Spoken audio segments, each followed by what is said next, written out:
Oi, gente. A gente vai começar a discutir agora rapidamente sobre ajuste não linear, né, que faz parte da atividade. Mas antes da gente começar a discutir sobre ajuste não linear, entre o linear, que eu expliquei para vocês, que a gente colocou no estúdio, né, no RStudio, e o não linear, existe uma outra forma de você realizar tratamento de dados, onde você tem, por exemplo, uma coluna de valores variável independente e uma de variável dependente, e que emprega o mesmo tipo de raciocínio. Vamos colocar isso em papéis, tá? Então, no modelo linear, a gente ainda debatendo um pouco o modelo linear, a gente viu que existem alguns procedimentos, né? A gente colocou procedimentos, e esses procedimentos de modelo linear, eles envolveram dois fundamentais. Um através de somatórias, tá certo? E o outro através de notação matricial. Tá bem? Mas vocês devem ter percebido também o seguinte: a notação matricial, você deve lembrar disso aqui, tinha símbolos de somatória. Lembra disso? Aliás, aqui não é bem assim, né? Tinha símbolos de somatória, né? Então você tinha lá x2 aqui você tinha x, né? Ele tinha símbolos de somatória. Então, na verdade, você tem uma ligação, vamos dizer assim, nesses dois procedimentos. Ocorre que o procedimento, e esse procedimento é um procedimento empregado em calculadora normalmente. Ocorre que os procedimentos que são empregados em algoritmos mais sofisticados, e aí entra o MATLAB, entra o Octave, entra o Maxima, XW Maxima, entre esses aplicativos, entra também o Orange, outro programa, entra tanto, o GraphPad, etc. Quando eles vão trabalhar com regressão, o ajuste não linear, e quando eles vão trabalhar com ajuste linear, a forma mais, vamos dizer assim, simplificada de fazer isso é através de um terceiro procedimento, que a gente vai colocar para vocês brevemente do que se trata esse terceiro procedimento, e vamos utilizar o RStudio com o mesmo exemplo que foi dado no vídeo anterior para verificar como que isso fica, né? Então, nesse pressuposto aqui de somatórias, você tinha uma equação lá toda doida, né? B vai ser igual, somatória, de lá, você lembra disso? E nesse outro procedimento aqui, você tinha que calcular os dados que estavam constantes dessa matriz. Mas você tinha também, obviamente, que colocar somatória, né? Agora, existe um outro procedimento, que é um procedimento também matricial, que é um procedimento empregado tanto para o modelo linear quanto para o modelo não linear, e é por isso que eu estou trazendo ele à baila agora, que envolve matrizes e que você não precisa ficar fazendo somatórias.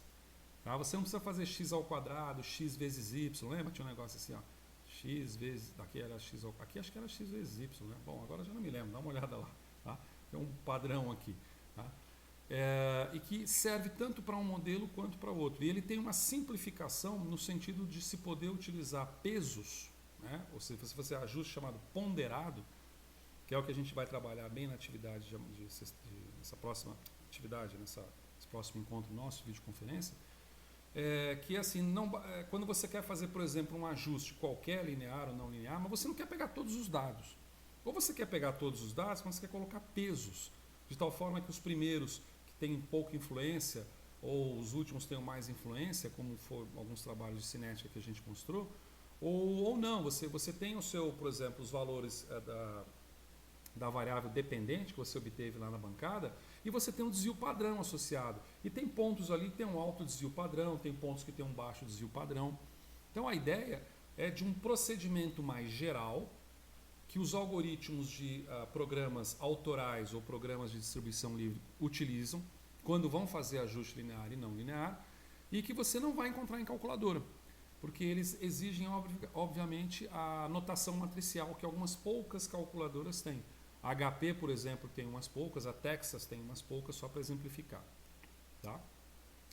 Esse procedimento ele tem, vamos dizer, uma fórmula mágica que eu não sou louco de tentar deduzir, porque isso levaria uns 40 minutos para isso. E essa fórmula mágica chega à seguinte conclusão. Da mesma maneira como você tinha a expressão em B aqui, você pegava os parâmetros, né? A IA, por exemplo, na somatória, seria a média que você encontra de I menos B vezes X em média, lembra disso? E, por exemplo, aqui no procedimento matricial, você encontrava alguma coisa como assim, ó, os parâmetros A e os parâmetros B, né, vão ser iguais a, aí você tinha lá como resolver isso em multiplicação, não sei o quê. Esse também tem uma fórmula mágica, e essa fórmula mágica eu estou colocando para vocês, a gente vai exercitar ela no RStudio, porque ela é empregada para todos os modelos, de um modo geral, inclusive com a possibilidade de colocar os pesos da maneira como eu aventei para vocês, tá bem? Essa fórmula geral diz o seguinte, ó, B vai ser igual. Vamos começar a chamar a matriz maior aqui de X para... aliás, eu devia ter feito isso, não chamado de A, né? É que alguns livros, quando vão falar, tratam de A, mas vamos dizer assim, não é sintaxe ou nomenclatura, você encontra mais como matrizes em X, para esse novo procedimento que eu vou colocar para vocês. Essa matriz X aqui é uma matriz dos valores de variável independente, por isso que a gente está dando o nome de X, e ela tem um Tzinho em cima para dizer que é uma matriz transposta. Tá? Eu coloquei para vocês no outro vídeo a noção a menção à matriz inversa e matriz transposta, e depois eu consertei dizendo que não é a mesma coisa. Então toma cuidado, matriz transposta é outra coisa. Se você pegar um Excel da vida, selecionar uma coluna, copiar e depois colocar assim do lado dizendo assim, colar com transposição, aí você vai ver o que eu estou dizendo. Quer dizer, se você tem a cópia assim, quando você cola com transposição, você cola ela assim. Então, em vez de ser um vetor coluna, passa a ser um vetor linha. Essa é a noção da matriz transposta, tá bem? Essa matriz transposta, ela se multiplica pela própria matriz dos parâmetros em X, tá bem? Isso daqui é que é colocado como recíproco, ou seja, isso aqui que se torna uma relação matricial inversa. Né? No final você tem um produto de matrizes que são invertidas. Isso daqui é o que se chama em estatística, e talvez vocês, se já não viram, vão ver, isso aqui é chamado a famosa covariância. Tá? Covariância. Covariância é um parâmetro estatístico que diz, ó, o quanto que o meu y está variando em função do x, quer dizer, o quanto que os meus parâmetros estão mudando em função da dependência dos parâmetros. Né? Por exemplo, se eu tenho uma reta que tem A intercepto e B inclinação, o que representa a interação entre A e B? Tá certo? O que se representa? Isso é chamada covariância, como que um parâmetro varia com outro parâmetro. Como isso aqui se trata de uma matriz, isso aqui é chamado de matriz de covariância. Tá bem? Isso aqui multiplica-se novamente pela matriz transposta dos meus valores independentes, chamado de X, e isso aqui se multiplica pelo pequeno vetor de dados experimentais que eu tenho, que é chamado Y. Pois bem, essa equaçãozinha meio maluca aqui, e bota maluco nisso, né? Essa equaçãozinha maluca aqui, ela está no âmago de todos os algoritmos, de todos os programas, eu arrisco a dizer todos, assim com uma certa empáfia, mas enfim, dos programas comerciais de distribuição gratuita que fazem ajustes de modelos. Porque muitas vezes o que você tem no laboratório são pontos experimentais, o que você tem na literatura são modelos matemáticos e você quer aproximar o ponto experimental do seu modelo matemático. Na verdade, você quer tem uma frase que é muito colocada, que é colocada de forma errada, que é assim, eu ajustei o meu modelo aos dados. Você não ajusta o modelo aos dados, você ajusta os dados ao modelo. Pode dar certo ou pode dar errado. Ajustar o modelo aos dados é forçar que seus dados entrem no modelo, né? Tá certo? Isso aqui, então, é uma equação meio complicada, né? Porque ela envolve a notação matricial, envolve a noção de matriz inversa, que é esse recíproco aqui, sinal de -1, envolve a noção de matriz transposta aqui, envolve a noção de matriz vetorial, ou vetor de coluna, envolve a noção de matriz de um modo geral e de multiplicação de matrizes. Né? Então eu tinha colocado isso em um vídeo anterior, eu não sei quando, lá no março, não sei, no Covid, de que essa notação, a noção de matrizes, a gente fez alguns exercícios de matrizes, ela é importante mais para frente. Bom, mais para frente é esse que está chegando agora, tá certo? Não quer dizer que vocês vão ter que sair fazendo as atividades próximas aí em cima de cálculo matricial e tal. Mas é para explicar para vocês como que esses programas trabalham no fundo, né? Como que eles estão trabalhando no fundo. Bom, vamos pegar o mesmo exemplo que a gente utilizou ontem, só para simplificar, e vamos tentar empregar essa equaçãozinha aqui, tá bem? Então o RStudio está aberto aqui, a minha linha de comando está aqui, e agora eu não me lembro como é que eram os dados de ontem. Eu joguei o papel em algum lugar aqui, tem os dados de ontem. Tananana. Acho que era 1, 2, 3 e 1, 3 alguma coisa. Achei o dado aqui, era 1, 2, 3 e 1, 3, 6. 1, 2, 3 e 1, 3, 6. Tá? Então, o que a gente tem? Vamos chamar aqui então que x vai ser igual a 1, 2, 3, tá bem? E y vai ser igual a o que eu falei mesmo? 1, 3, 6. 1, 3, 6. Tá? Só para desencargo de consciência, a gente plota esse x e y aqui, que é o mesmo gráfico que foi apresentado ontem. O que a gente vai fazer é uma regressão. Vamos fazer um ajuste linear baseado não nas somatórias diretas, que nós não fizemos, a gente só colocou, as calculadoras fazem isso normalmente. E também não vamos fazer aqui. Se você lembrar, o que a gente fez ontem por aqui exigiu um raciocínio. Tudo bem que com poucos dados, como esses dados aqui, o raciocínio não foi muito grande, né? Somatória de x vai ser 1 mais 2 mais 3, né? Somatória de x ao quadrado já dá um pouco mais de trabalho, vai ser 1 mais 4 mais 9, né? Soma. Mas pense que esse tipo de formulação alternativa para modelo linear e modelo não linear, por isso que eu estou introduzindo, faz com que você não precise fazer nenhum tipo de conta. E isso já é uma grandíssima vantagem, porque aí você faz uso dos recursos de operações matriciais do algoritmo que você tem disponível no seu aplicativo. Então vamos fazer o seguinte, ó. Primeiro a gente tem que montar essa matriz em X. Essa matriz em X, ela é um pouco diferente. Aliás, essa notação matricial, ela não serve, e a forma de solução de problemas, ela não serve apenas para regressão linear, ela serve também para regressão multilinear, ou chamada regressão múltipla, e a gente estica também para análise de curvas de superfície de resposta. Tá? Curvas de superfície de respostas também empregam esse tipo de notação matricial, ainda que os algoritmos tenham isso um pouco mais escondido, por assim dizer. Pois bem, eu não vou usar muito quadro não, tá? Ele estava para cima, mas não vou usar muito quadro não. Essa matriz X aqui, para você montar essa matriz X, você monta da seguinte forma. O primeiro conjunto de elementos que aparece nessa matriz é a unidade, tá bem? Matriz e cálculos matriciais tem um monte de nomezinhos lá. Então você tem matriz transposta, matriz inversa, matriz identidade, tá certo? E outros tantos. A gente vai empregar aqui somente a matriz inversa, o conceito de matriz inversa e matriz transposta.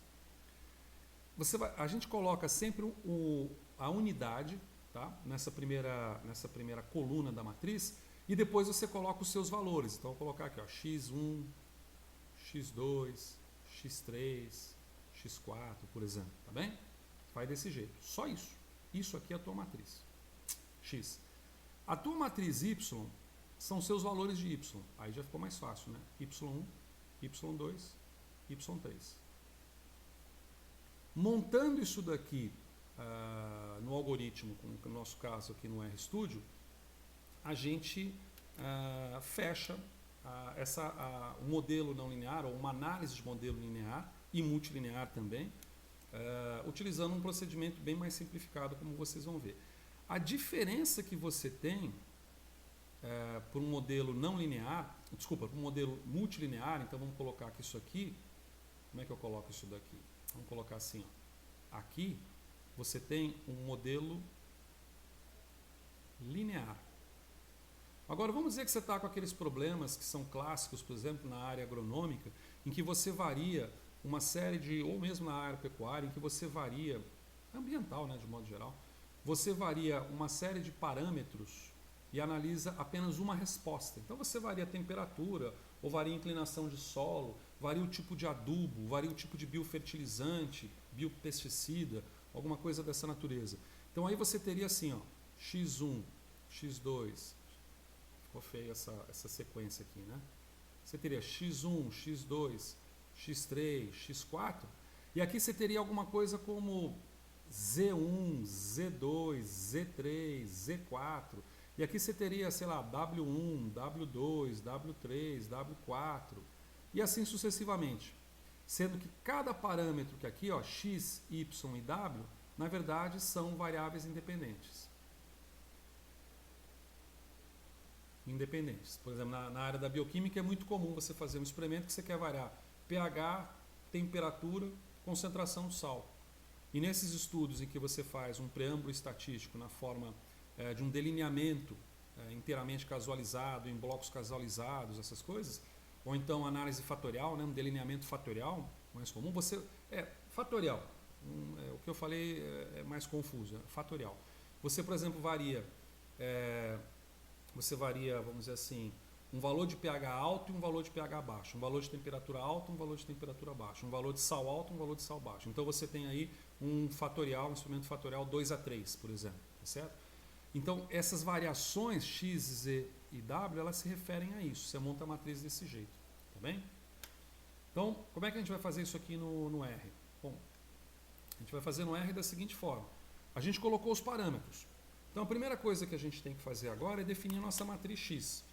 A nossa matriz X, portanto, ela vai ser definida como comando de matriz, tá? Mais o Czinho, que eu vou colocar vários valores. Como eu tenho 3 valores, eu vou colocar eles na sequência, 1, 2, 3.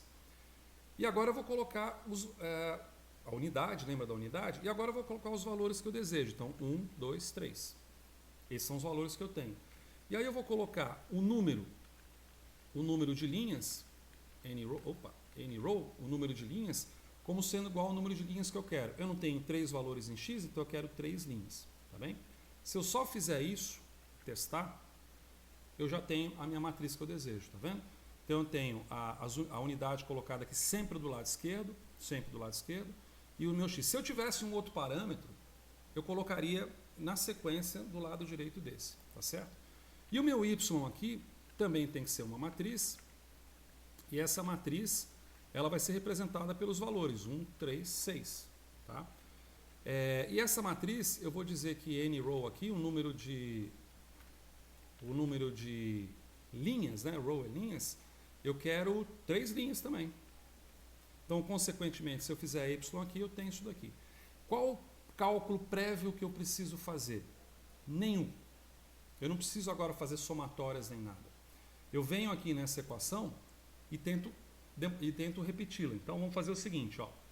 O que está entre parênteses aqui é uma matriz inversa. Matriz inversa a gente resolve com o comando solve. Então eu vou dar o solve. Solve. Só que não vai ser uma matriz só, vai ser um produto de matrizes. E a primeira delas aparece como transposta e depois ela aparece de forma simples, tá? Então beleza. Então a gente vai colocar a nossa matriz X como sendo T é a transposição, tá? T é o símbolo de transposição para o R. Então veja, é como esse x elevado a t que está aqui. E aí eu vou multiplicar pela matriz X, tá certo? Lembrando que multiplicação matricial envolve aquele dot product, né? Aquele produto cruzado, em que eu não posso fazer o x impunemente, eu preciso fazer isso aqui no comando do R. O MATLAB é mais fácil, devo reconhecer, o Octave também, mas eu tenho que colocar esses percentuais aqui. Mas aqui eu montei dessa forma aqui, eu montei um erro, né? Porque eu tenho que fechar minha matriz transposta aqui primeiro somente. Então dessa forma aqui, ó, eu montei com esse comando solve, eu montei essa parte da expressão, tá bem? É o produto da matriz transposta pela matriz e esse conjunto como uma matriz inversa, tá? Agora eu vou multiplicar pelo quê? Eu vou multiplicar novamente pela matriz transposta das variáveis independentes e pela minha matriz de y. Então eu vou multiplicar isso daqui. Então eu não posso multiplicar impunemente. Multiplico isso daqui. Multiplico isso daqui pelo meu x novamente e e novamente com o símbolo de percentual eu multiplico, com o símbolo de percentual eu multiplico isso daqui pelo meu y, tá bem? Se tiver dado tudo certo, vamos rezar para que sim. Não. Em algum lugar aqui está errado, então vamos ver aqui. Aqui eu fecho a matriz, eu resolvo a matriz transposta e multiplico pela matriz x, beleza? Aqui eu multiplico por x, confuso, né? Por isso que sempre é bom às vezes você fazer a tal do script. Vamos voltar aqui. Então eu resolvo a matriz de x multiplicado por x, beleza. Aqui se bobear, essa daqui, por exemplo, essa expressão, isso aqui já é a matriz de covariância, tá? E é a partir da matriz de covariância que são calculados os erros padrões, por exemplo, que é calculado o erro padrão, é a partir da matriz de covariância, quando aparece aquele erro padrão no RStudio, quando você faz a regressão linear. Então, beleza, essa parte a gente acertou. Deixa eu ver qual que eu confundi aqui.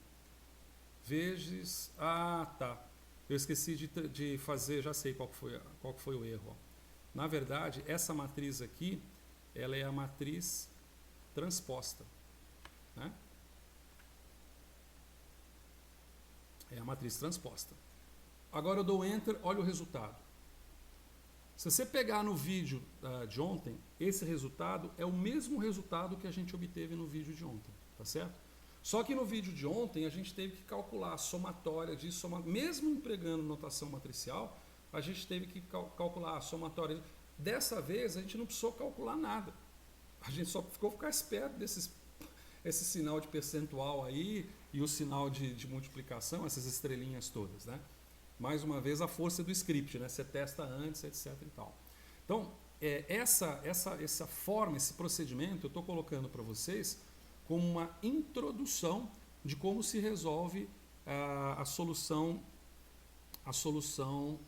também de forma matricial, dos chamados modelos não lineares, que é assunto do próximo vídeo que nós teremos, tá bem? Então, no momento...